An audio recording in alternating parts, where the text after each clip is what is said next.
SK publicity news चॅनलमध्ये आपले स्वागत आहे। पर्यावरण दिनानिमित्त देवेश्वर महादेव मंदिर परिसरात पंचवृक्ष लागवड।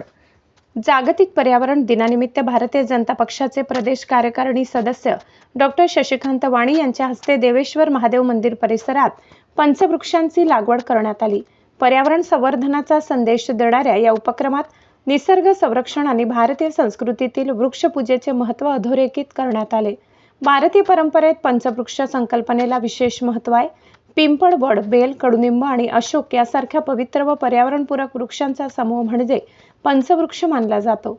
हे वृक्ष केवळ धार्मिक आणि सांस्कृतिकदृष्ट्या महत्त्वाचे नसून पर्यावरण संतुलन, जैवविविधतेचे संवर्धन, औषधी गुणधर्म आणि शुद्ध प्राणवायू निर्मितीसाठीही उपयुक्त मानले जातात।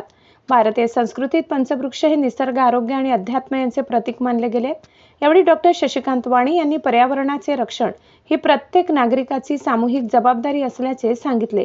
वाढते प्रदूषण, तापमानवाढ आणि हवामानातील बदल यांना तोंड देण्यासाठी वृक्षारोपणासह वृक्ष संवर्धनाची चळवळ व्यापक करण्याची गरज त्यांनी व्यक्त केली।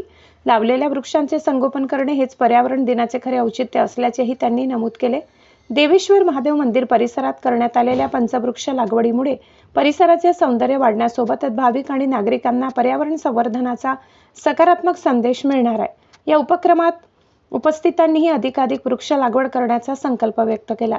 यावेळी मंदिर परिसरातील भाविक, स्थानिक नागरिक उपस्थित होते।